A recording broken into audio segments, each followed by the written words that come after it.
Corona में तुम्हारे भगवान ने क्यों नहीं तुम्हें बचाया? तुम्हारे पति को लंबी उम्र क्यों नहीं दी? अगर तुम्हारे इतने बड़े सिंदूर से तुम्हारे पति की उम्र बढ़ती थी या वो मरता नहीं था, तो फिर अभी क्यों नहीं बचा पाया तुम्हारा? आपके बातों से हमको हंसी आ रही है। हाँ, मुझे हंसी इसलिए आती है। बिंदी हम लगाते हैं तो पुरुष बिंदी क्यों नहीं लगाते? हमें मानसिक गुलाम किया जाता है। हिंदू धर्म का मीडिया जो है वो हमें गुलाम करने के लिए पूरी तरह से वो कामयाब हो चुका है। समता विचार मंच में आप तमाम दर्शकों का बहुत बहुत स्वागत है। अभी इस वक्त हम बोधगया में उपस्थित है और यहाँ पर पूरे राज्य से बौद्धिस्ट लोग का आज बैठक था। आइए, इसमें एक महिला हैं छाया जी, इनसे थोड़ा सा बातचीत करते हैं। मैडम, मेरे चैनल में बहुत बहुत स्वागत है। थैंक यू वेरी मच, धन्यवाद। जय भीम। अच्छा, अपना परिचय बताइए पूरा। मैं छाया खोबरागड़े नागपुर से हूँ और संबुद्ध महिला संगठन के अध्यक्ष हूँ और समता सैनिक दल की एक सदस्य हूँ और महिलाओं के लिए काम करती हूँ और बाबा साहब का मिशन के लिए पूरा जिंदगी हमने उसी के लिए दे दिया है। अच्छा, ये बुद्ध का काम कितने वर्षों से कर रहे हैं? मेरा जन्म बुद्धिस्ट करके हुआ है और मैं अपने उम्र की 11वें साल से मैंने हमारे महिला मंडल का नाम बुद्धिस्ट नाम रखा था। तो मेरे घर में पूरी फैमिली हमारी बुद्धिस्ट फैमिली है। तो हमारे पूरे महाराष्ट्र में बुद्धिज़्म का बड़ा प्रचार प्रसार हुआ है। तो घर घर में बुद्धिज़्म है और इसलिए हम बहुत पहले से काम करते हैं, बचपन से उस काम में है। तो फैमिली है तो उसके साथ साथ हम काम करना शुरू कर दिए थे और अभी मेरे संगठन का नाम मैंने संबुद्ध महिला संगठन रखा। तो बुद्ध के विचार पर हमारे देश की महिलाओं ने, पूरी महिलाओं ने आना चाहिए, क्योंकि हिंदू समाज में महिलाओं का इतना डिस्क्रिमिनेशन हुआ है और उनको एक पाँव की चप्पल से भी नीचा रखा गया है। तो हम चाहते थे कि पूरी समाज की महिला हमारी संबुद्ध महिला संगठन के काम की तरफ देखेंगी और वो चाहेंगे कि जिस तरह से बुद्ध ने महिलाओं को एक अपने मनुष्य और एक व्यक्ति का दर्जा दिया है, उसी कारण वो बुद्ध को समझे और बुद्ध की विचारधारा पर चले। जैसा कि आप बताएं कि हम लोग बुद्ध को समझ गए हैं और हम लोग बुद्ध पर ही विश्वास करते, दूसरे पर विश्वास नहीं करते हैं। यहाँ अभी देख रहे हैं कि बिहार में बहुत सारी महिलाएं हैं जो पखंड और अंधविश्वास में पड़ी रहती हैं। उन लोगों के लिए क्या बोलेंगे? मैं उनका कोई दोष नहीं मानती। मैं इसलिए नहीं मानती क्योंकि उनके पास जो वैचारिक मूवमेंट थी, हमारी चेतना वाली जो हमारी विचारधारा थी, उनके पास गई नहीं, पहली बात ये। और यहाँ काम करने के लिए उतने पढ़े लिखे लोग नहीं है कि जो बुद्ध और अम्बेडकर और समता के विचार वाले लोगों के साथ, सावित्रीबाई तक नहीं आई यहाँ पर। तो मेरा उनको दोष देना मुझे अच्छा नहीं लगता और ये ठीक भी नहीं है। लेकिन मैं चाहती हूँ कि ये बिहार की महिलाओं ने अम्बेडकर को पहले समझना चाहिए, बाद में बुद्ध को समझना चाहिए, सावित्रीबाई को समझना चाहिए, फुले को समझना चाहिए, पेरियर को समझना चाहिए। जो समता, महिलाओं को समता देने वाले विचार के महानायक हैं, महानायिकाएं हैं, उनको पढ़े, उनके लिए अपना समय निकाले और अपने बच्चों और बच्चियों को भी वो पढ़ाए, सिखाए। उससे उनकी मुक्ति होंगी। वो जो उनमें गुलामी की बेड़ियाँ उनके दिमाग में पड़ी हुई है, उनका दिमाग उससे खुलेगा और वो एक विवेकवादी, विवेक का विचार करेंगी। वो बुरा क्या है, भला क्या है, उसके बारे में सोचेंगी तो बदल जाएंगे, अपने आप बदलेंगी। तो उनके पास जाने की बहुत ज़रूरत है। तो हमारे संगठन जैसे लोग यहाँ पर आएंगे, काम करेंगे तो ही उनके पास वो विचार जाएंगे और वो विचारधारा के साथ वो आना चाहेंगी। महिलाएं आना चाहती हैं। मेरे अनुभव ऐसे है कि जो महिलाएं बिल्कुल बुद्ध को मानती नहीं थी, वो बुद्धिस्ट बन गई है हमारे महाराष्ट्र में, है ना। इसका कारण ये था कि बुद्धिज़्म के कारण बुद्धिस्ट लोगों की जो तरक्की हुई है। हमारे घर में, मेरे घर में एक प्रोफेसर किराएदार करके आए थे। उनकी पत्नी उतनी पढ़ी लिखी नहीं थी, लेकिन उन्होंने देखा कि इस घर की सारी लड़कियां इतनी ऊंचे ओहदे पर गई हैं, पढ़ी लिखी है और एकदम इससे बात करते कि जैसे कोई बड़ा एक आदमी बात कर रहा है, इतना आत्मविश्वास भरा। फिर उनको पता चला कि केवल बुद्धिज़्म के कारण हुआ है और ये सारी समता मेरे पापा ने बुद्धिज़्म के कारण दी है। हम बच्चियों को इतना फ्रीडम दिया है, समता के कारण दिया, बुद्ध के कारण दिया है। तो उन्होंने अपने घर के पूरे भगवान की मूर्तियाँ निकाल के भी बाबा साहब और बुद्ध को अपने घर में रखा है। तो ये परिवर्तन होता है। हाँ। आप लोग बुद्ध को मानते हैं, आप लोगों को भी मानना होता है कि शिक्षा की देवी होती है, धन की देवी होती है। बुद्ध ने, आप यकीन नहीं मानोगे, महाराष्ट्र के नागपुर में कभी आकर देखिए, महाराष्ट्र के कोई भी गांव में वो कितनी भी 5 रुपये मजदूरी करने वाली भी औरत होंगी या पिताजी उनके कहीं 150-200 रुपये मजदूरी करने वाले होंगे, अपने बच्चों को पढ़ाते हैं। उन्होंने बुद्ध और बाबा साहब को समझ लिया है। उन्होंने बुद्ध और बाबा साहब को समझ लिया है, तो वो कहते हैं कि कुछ भी हो जाए, चाहे मुझे कितनी भी तकलीफ हो, लेकिन मैं अपने बच्चियों को और उससे भी और बात आपको बताती कि लड़कियों को सिर्फ सादे स्कूल में नहीं पढ़ाते, वो इंग्लिश मीडियम के स्कूल में पढ़ाते हैं वो, ताकि वो अंग्रेजी में जो कुछ मटेरियल है उनको समझ में आए। वो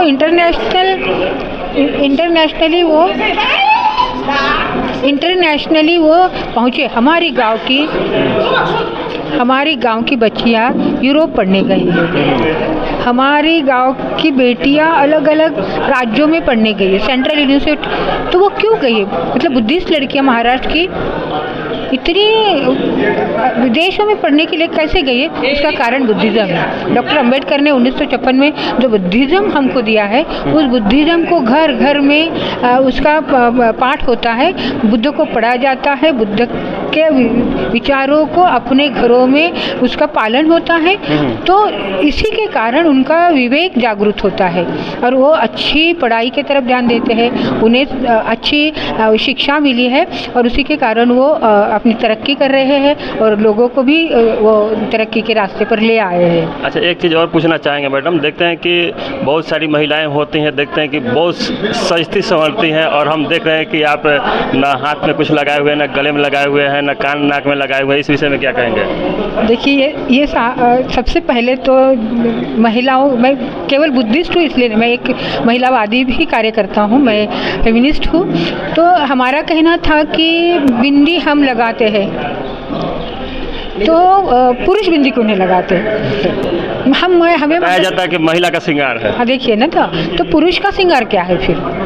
पुरुष को भी तो श्रृंगार चाहिए ना, वो भी तो अच्छा दिखना चाहिए। तो अगर पुरुष को कोई श्रृंगार बगैर श्रृंगार से सुंदर दिखता है, तो हम भी बगैर श्रृंगार से अच्छे दिखते हैं। सिर्फ हमें उतना कॉन्फिडेंस आना चाहिए कि हम सुंदर है, हमारे विचारधारा में सुंदरता है, हमारे पढ़ाई में सुंदरता है। हम जब मुंह खोलते हैं, बाबा साहब कहते हैं कि तुम विद्वान हो, जब मुंह खोलोगे तो पता चलेगा कि तुम विद्वान हो कि नहीं। तो हम जब मुंह खोलते हैं तो सारे लोग हमारे आजू बाजू में आ जाते हैं। तो ये नहीं देखते कि छाया खोपरा गड़े, अरे कुछ भी गले में नहीं पहना है, शादीशुदा है या नहीं है ना। कि इसका कारण है कि हमें खुद पर विश्वास होने की बहुत आवश्यकता है। और अलंकार ये महिलाओं की बेड़ियाँ है, उससे सच धज कर वो अपनी बेड़ियों को और मजबूत करती है। सच धज कर पति के लिए वो तैयार होकर रहती है, क्योंकि ये गुलाम है। हम गुलाम नहीं है, हम चाहते हैं बराबरी का रिश्ता है। डॉक्टर अंबेडकर कहते हैं कि अपने पति को, अपने सारे रिश्तेदारों को अपने बराबर का मतलब अपने हमारे साथ पहले समझना चाहिए, उनके गुलाम नहीं होना चाहिए। तो इसलिए मैं कभी नहीं पहनी, मेरी शादी में भी नहीं पहनी थी। तो हमने डिसाइड किया था कि जो आदमी हमारे साथ बगैर मंगलसूत्र, बगैर बैंगल और बगैर ये सिंदूर के साथ शादी करेगा, उससे हम शादी करेंगे, अदरवाइज हम शादी भी नहीं करेंगे। तो हमने बिल्कुल वैसे ही पाया है, हम जो चाहते हुए होता है। तो हमने महिलाओं ने अपने श्रृंगार को, दूसरी और एक बात है कि हिंदू धर्म में श्रृंगार से महिलाओं को उसी में रखा जाता है, ताकि वो पढ़ाई नहीं करे, वो समझे नहीं, और मनुष्य जो पुरुष जो गुलाम करता है उस गुलामी के अगेंस्ट वो खड़ा नहीं हो। उसने अपने पुरुष की गुलामी के लिए गुलामी में ही रहना चाहिए, ये हिंदू धर्म सिखाता है। इसलिए उनके अलंकार से युक्त उनको वो संस्कारित किया जाता है। इसीलिए सारी टीवी सीरियल में देखिए आप, सारी टीवी सीरियल में बड़े बड़े कान के, नाक के, कोई किसी के घर में जाके देखो, इतना पढ़ा, इतने कान के, गले में इतना ढाके वो कोई सोता है क्या? बेडरूम में कोई जाता है क्या ऐसा? तो ये है ना हमारी मानसिक गुलामी का लक्षण है, हमें मानसिक गुलाम किया जाता है। हिंदू धर्म का मीडिया जो है वो हमें गुलाम करने के लिए पूरी तरह से वो कामयाब हो चुका है। इसलिए हमने हमारी महिलाओं का मंगलसूत्र तोड़ने का कार्यक्रम किया।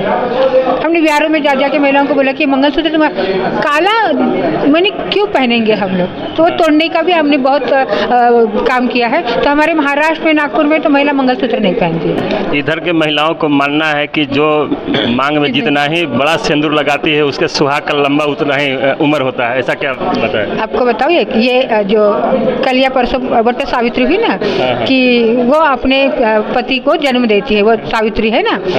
तो तो मैंने हज़ार महिलाओं से पूछा है, तुम्हारा पति बीमार था, है ना, और तुमने तो वट सावित्री की पूजा की है, तुमने उपवास रखा उसके लिए, फिर तुम्हारे पति कितना बीमार क्यों हुआ जिसके लिए तुमने लाख रुपए खर्चा किए हैं, उनको क्यों मेडिकल में भर्ती करना पड़ा? जब कोरोना आया, अभी कोरोना के बारे में भी मैं उनको, कोरोना में तुम्हारे भगवान ने क्यों नहीं तुम्हें बचाया? तुम्हारे पति को लंबी उम्र क्यों नहीं दी? अगर तुम्हारे इतने बड़े सिंदूर से तुम्हारे पति की उम्र बढ़ती थी या वो मरता नहीं था, तो फिर अभी क्यों नहीं बचा पाया तुम्हारा? तो इसका मतलब ये कि तुम्हें नहीं लगता था कि तुम्हारा पति जिंदा रहे, ये तुम्हारे पूजा में खोट थी। तो कहते नहीं, हमारी पूजा में कहाँ खोट थी? तो फिर सच करके बताइए।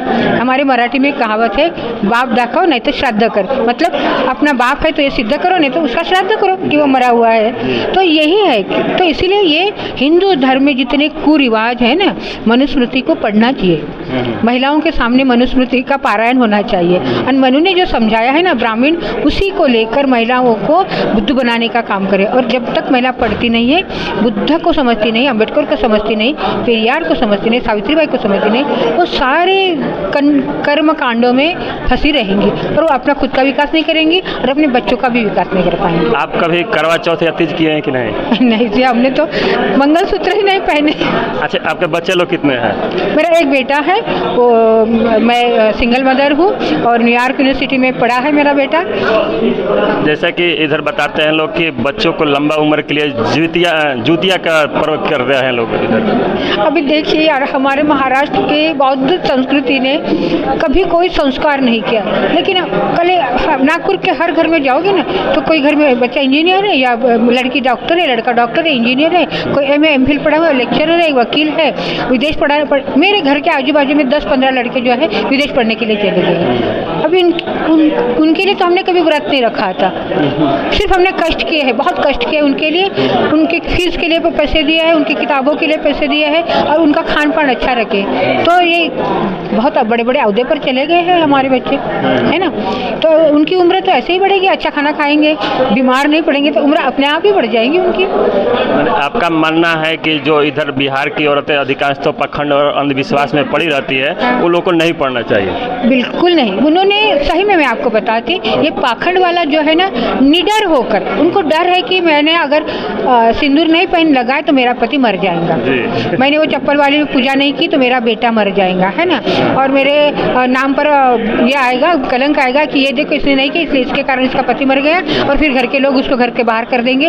उसने निडर होकर, जब महिला निडर होती है ना, जब महिला आत्मविश्वास में अपना विश्वास रखती है अपने आप पर, आत्मविश्वासी होती है ना, उन पर कोई हमला भी नहीं करता, कोई धर्म हमला नहीं करता उनके ऊपर, कोई सास ससुर हमला नहीं करते और कोई समाज उनके ऊपर हमला नहीं करता। महिलाओं ने निडर होकर ये सब पाखंड को फेंकना चाहिए और अच्छे से पैसे कमाना चाहिए, अच्छी नौकरी ढूंढनी चाहिए, पढ़ाई करनी चाहिए और अपने बच्चों को, अपने पति को अपने घर के काम में हाथ लगाने के लिए भी बोलना चाहिए और उनके साथ अच्छे दोस्त के साथ जैसे रहना चाहिए। अपने आप अपना परिवार खुश रहेगा, समाज भी देखेगा कितने खुश परिवार है ये, है ना। खुश परिवार की तरफ लोग आएंगे, फिर वो कहेंगे कि तुम कैसे खुश हो, तो बोलेंगे मैंने बुद्ध पढ़ा है, मैंने अम्बेडकर पढ़ा है, मैंने पेरियार पढ़ा है, जिसके कारण मैं बहुत खुश हूँ, आप भी आइए, आप भी पढ़िए, है ना।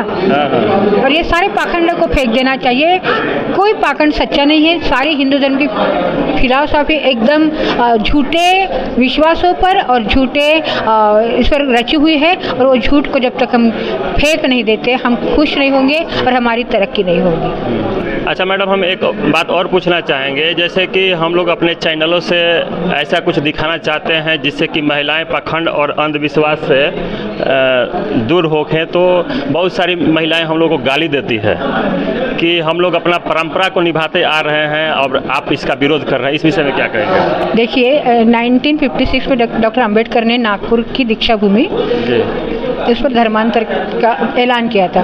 उससे 22 प्रतिज्ञा दी थी कि मैं विष्णु महेश को नहीं मानूंगी, मैं गणपति को नहीं मानूंगी, मैं कोई पाखंड को नहीं मानूंगी, मैं विज्ञानवादी, विज्ञान की तरफ से अपना रुख करूंगी।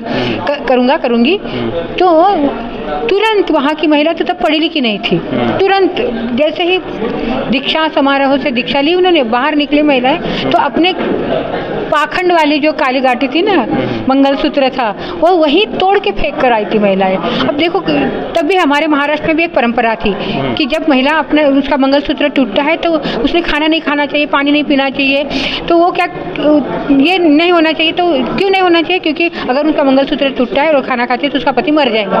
अभी जिस दिन ये महिलाओं ने मंगलसूत्र तोड़ के फेंक कर आई थी, वो महिलाएं, उनके कोई पति नहीं मरे, है ना। तो अपने पाखंड के कारण हम लोग, अंधविश्वास के कारण और ये परंपराओं के कारण अपने आप को कितना गलत खाई में डालते हैं और गुलामी की बेड़ी अपने गले में डालते हैं। इनको जब जिस दिन इस महिला को समझे, अब मैंने बहुत सारे, अभी हमने तो नहीं डाले, हमारी माता पिता भी नहीं, माता जी ने भी हमारे मंगलसूत्र निकाल के फेंक दिए हैं। सारे हमारे जितने दोस्त हैं कोई मंगलसूत्र नहीं पहना। आपको डर नहीं लगता है? नहीं, तो इसीलिए तो यही तो बता रहे हैं कि मेरी माँ 80 साल की है, उसको डर नहीं लगा कि अपना पति मर जाएगा।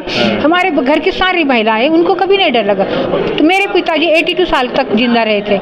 अब मेरी माँ ने नहीं मंगलसूत्र पहना तो मेरे पिताजी कहाँ इतने साल जिए, कैसे जिए वो? उनको क्यों नहीं डर?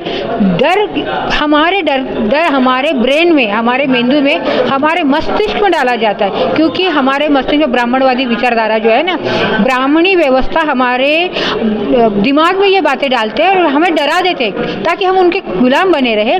उनके कारण, उसका कारण क्या है? जब ये गुलाम रहेंगे तो अभी देखिए ना मोदी ने क्या किया है। अभी क्या हुआ है कि सारे देश को बेच डाला है, लेकिन कोई आवाज़ नहीं उठा रहे क्योंकि तुम्हारा ब्रेन क्या किया है? ब्रेन लॉक कर दिया है। और अब जो जिसका ब्रेन लॉक होता है वो आवाज़ नहीं उठाते। महिला भी उनके ऊपर इतने अत्याचार होते हैं, सास ससुर की तरफ से, पति की तरफ से, समाज की तरफ से इतने अत्याचार होते हैं, लेकिन उनके खिलाफ आवाज़ नहीं उठाते क्योंकि ब्रेन लॉक है उनका। तो अपने ब्रेन को अगर खोलना है तो पाखंड को पहले, सबसे पहले अपने दिमाग से निकाल। कोई मरता नहीं है। ये विज्ञान इतना आगे गया है कि हर एक घर का लड़का लड़की बीमार होती है, आदमी बीमार था, हॉस्पिटल ही जाते हैं। वो मंदिर में क्यों नहीं सुधारने का केंद्र बनाते हैं मंदिर को? मंदिर में क्यों उनकी तबीयत ठीक नहीं होती? हम चैलेंज करते हैं उनको कि अपने पति की, अपने घर की किसी मेंबर की तबीयत खराब हो गई, वो मंदिर में रखे, हॉस्पिटल में नहीं लेके जाए।